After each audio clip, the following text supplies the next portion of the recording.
izah edərəm. Təyin əvəzliklərdən üçünü izah edərəm. İkisi də gələn dərsdə olabsın saxlayayım, olabsın saxlamayayım. Səhifə 68-dən başlayaraq öyrənərsiniz. Digər səhifə 67 lazım deyil. Çünki qarışıq böyle anlaşılan vermir, amma sizə daha qısa şəkildə izah edərəm. Demək, 3 dənə əvəzlik yazmışıq. Biri everydim, eachdim və easerdim. Üçünün ortaq cəhəti odur ki, hər üç əvəzlik sadəcə tək sayıla bilən isimlə işlənə bilər. Sayıla bilən isim. Yəni hər üç əvəzlik hansı isimlə işlənə bilər? Yalnız təklərlə və yalnız sayıla bilənlərlə. Yəni mən deyə bilərəm every person və yaxud deyə bilərəm each pupil və yaxud deyə bilərəm either book məsələn. İndi hər üçündən sonra hansı isim gəlmişdir? Sayılan və tək isim gəlmişdir. Qarşısında bu əvəzliklərdən sonra cəm bir isim gələ bilməz. Cəm xəbər və yaxud cəm xəbər nə olmaz uşaqlar? İşlənə bilməz. Bu əvəzliklər sayıla bilməyənlə verilə bilməz. Məsələn, tərcümələrinə baxırıq. Every hər deməkdir. Each hər bir deməkdir. Either ikisindən hər hansı biri deməkdir. Tərcümələrinə baxaq. Every nə oldu evrin tərcüməsi? Hər. Every hərdir. Each nədir bəs? Hər biri. Hər bir. Hər biri. Every hər. Nədir bu? Each hər bir. Either Hər biri. ikisindən hər hansı biri. Either'də əşya sayı 2'dir. İçdə əşya sayı çoxdur, 3'dən çoxdur. Məsələn, burada desəm ki, hər şagird gəlsin, each pupil deyərəm, bir də deyərəm every pupil. Amma either demərəm. Either'i haçan işlədərəm? 2 əşyadan danışanda, ikisindən birini deyəndə. Aydındırmı? İndi məna o tərəfə qalsın. Gəlin bunları izah edək. Tərcümə cəhətdən, yəni işləndiyi, bunun ortaq cəhəti nədir? Bunlar hansı isimlərlə işlənirlər? Cəmlərlə və təklərlə. Aydındırmı? Bunları cəmlə də yazmaq olmaz, bunları sayıla bilməyənə yazmaq olmaz. Gəlin evrini öyrənək. Evri haqqında nə öyrəndik? İlk öyrəndiyimiz şey nə oldu? Sayıla bilən tək isimlərlə, cəmlərlə olmaz, sayıla bilməyənlərlə olmaz. Amma evri no kimidir. No necə işlənirdi? No necə işlənirdi? Mütləq isimlə nədirmi? Evri də onun kimidir. Evridən sonra ismin gəlməsi mütləqdir, məcburidir. Evrini isimsiz yaza bilməzsiniz. Azərbaycan dilinə belədir. Biz deyə bilirik hər sözünü təkcə dinlə hər. Məna vermir. Hər biz tək nəsə deyə bilirik. Hər insan desək mənalı bir şey olur. Nədirmi? Hərin qabağında nəsə olmalıdır. Evridə həmin sözdür. Hər deməkdir və ismi tələb edir. Məna olaraq ismi hökmü tələb etməlidir yanında və həmin ismi tək məsələ bilən olması məcburiyyəti var. Aydındırmı? Evri no kimidir, nədir nəzərdə tutulur? Evridən sonra of yaza bilməzsiniz. Evridən sonra artikellər yaza bilməzsiniz. Evri sadəcə nə ilə işlənir? İsimlə. Aydındırmı? Sadəcə isim və tək bir sayıla bilən isim. Qaç bir isim işlənə bilməz. Amma hökmən işlənməlidir. Yəni evrini boşda yaza bilməzsiniz. Evri ofla da işlənmir. Kimi of olmayan siyahıya hansız daxil oldu? Hansılar var idi of olmayanlarda? No var idi. Tərəmələr var idi. Bir də nə var? Evri vardır ki, bu ofla işlənmək. Yanında artikellər olmur, sadəcə ismin özü olur. İzah edirəm şey, evrinin tərəmələri var. Everybody. Body hansı ilə bitir? Hansı tərəmə body ilə bitirsə insanı göstərir. Hər kəs. Everyone. Bu da hər kəs. Everything. Bu da hər şey. Sing əşyadır, everything, hər şey. Şimdi everybody, everyone, törəmə haqqında nə bilirdik? Bu törəmə dərədir, mürəkkəbdir də törəmə sayılır. Törəmə haqqında nə bilirdik? Törəmələr olmaz, isimlər olmaz. Feil tək olmalıdır. Tək feillə işlənirlər, aydındırmı? Evri aydın oldu mu sizə? Evri haqqında nə öyrəndik? Evri sayıla bilən təklərlə işlənir. Sayıla bilən tək isimlə işlənər, amma isimsiz işlənməz. Evri of ilə işlənməz və artikellərlə işlənməz. Artikellərlə işlənmir. Evridən sonra evri nəyi vardır? Törəmələri. Törəmələrdən sonra nə olmaz? Of olmaz, isim olmaz, feili təkdə olur. Feil təkdə olacaq, aydındırmı? Bəli. Məsələn, Mesela yazar, ne aydın oldu sizə? Bəli. Every child likes this music. Bakın hala. Every child yazmışam. Every'den sonra isim yazmışam. Tek isim yazmışam. Haber necə yazmışam? Tek. Aydındır mı? Every child likes this music. Bu her uşaq bu mahnını bəyənir. İndi belə bir şey var uşaqlar.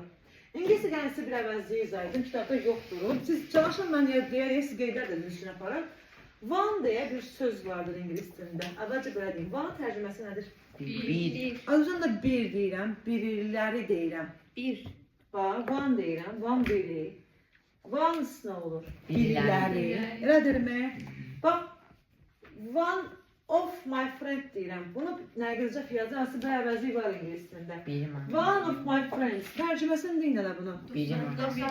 Dostlarımdan biri. Elədirmi? One nədir? Bir əvəzlikdir. One təkdə olur, cəmdə olur. One özdə isim kimi də işlənə bilir də. Yəri çalışaq etsin qabır. Ones, birinin. Birilərinin olsa nə olacaq? Ones, apostrof. Elədirmi? Birilərinin. Elədirmi? Bir, birilər. Nə bilim, birinin, birilərinin. Aydın oldu mu? One of my friends tərcümə olur dostlarımdan biri. Biri hansı mədə işlənir? Adı çəkilməyən şəxs və əşyanın yerində işlənir. Elədirmi?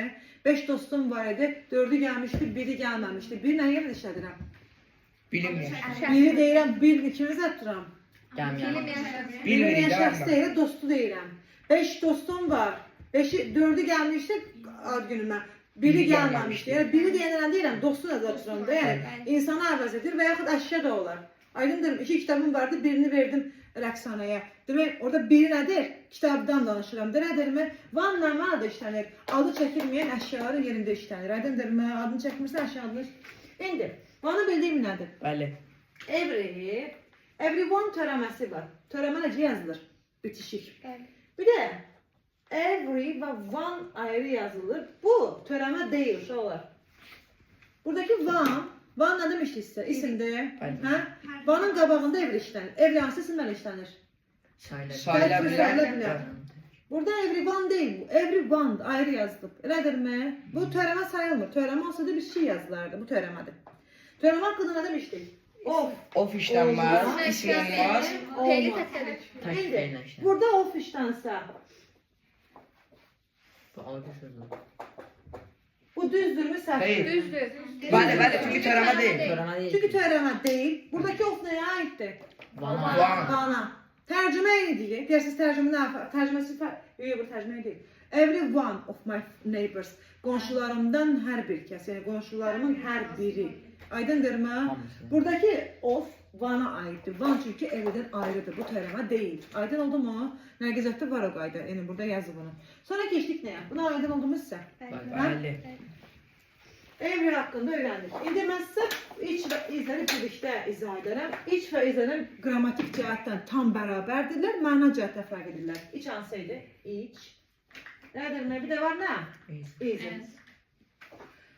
Demək biz əvəzliyi öyrənərkən nəyə baxırdıq? Əvəzliyin nəyinə baxırdıq? Təkdə və cəmdə olmasına. Ofla işlənməsinə baxırdıq. Bir də isimdə isimsiz işlənməsinə baxırdıq. Elədir mi? Biz demişdik ki, bizi çox tərpət etməyin. Demək, iç və izlər hər ikisi. Sayıla bilən Bax, təklər. bir dəqiqə. İçdə neçə nəfər iştirak edirdi? 3 və daha artıq hər bir deyirəm. Elədir mi? İzlərdə isə ikisindən biri, yəni ikisindən birini zəddir. Aydındırmı? Valideynlərindən biri çox yorğundur. Biri, aydındırmı? Bir dənəsi zəddir. Bu da hər biri ayrı-ayrı fikirləşir. Başa düşdünüzmü? İç və izlər hər ikisi. İsimlə də gələ bilər. Birbaşa tək xəbərlə də gələ bilər. Artikel işləm. Məsələn, belə deyək, hansı isimlə gələ bilər onlar? Sayıla bilən tək təklərlə. isimlərlə. İsimlə də gələ bilər, sadəcə özləri xəbərlə qarşı gələ bilərlər. Məsələn, bir dənə qayda var, bir dənə qayda deyəndə, davamlı izah edeyim. Hər ikisi, həm iç, həm də izər, ofla işlənə bilərlər. Aydın oldu? Ofdan sonra isim həmişə nə olmalıdır? Cəm olmalıdır. Cəmiz. Amma xəbər sizcə tək olur, cəm olur. Məncə cəm olur. Bax, tərcüməsinə baxın. İç nədir? Hər bir. Nədir? Bu da izah. İkisindən biri.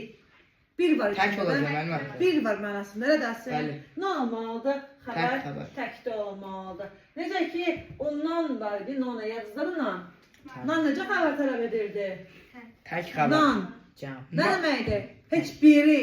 Biri var mənasında. Elə deyirmi? Bəli. Bu artıq necə xəbər tələb edirdi? Yenə tək Tək xəbər. xəbər qəbul. Bu necə xəbər tələb edəcək? Tək Tək xəbər. xəbər. Və sam və eni. Sam və eni hansı məna verir? Biraz bir neçədir, elədirmi? Bəli. Say birdən çoxdur. Sam və eni Cəm. xəbər tələb edəcək. Cəm. Cəm də Cəm. tələb edəcək. Başa düşürsünüz necə? Bəli. İndi izər və iç ofla işlənə bilər. Elədirmi? Və xəbər nə olmalıdır? Cəm. Təkdə Təkdə olmalıdır. olmalıdır. İsim onsuz da həmişə cəm olur ofun yanında olan isimlər. Aydın oldu mu? Hə? Bəli. Başa düşdünüz? Bəli. Demək, Every haqqından öyrəndik. Every Tək sayılabilen isim. tək sayılabilen isimdən, mütləq isimdən, bir də ofla işləmir. Every neyi vardır? Törəmələr haqqında. Ofsuz, isimsiz, Tək xəbər. tək xəbərlə.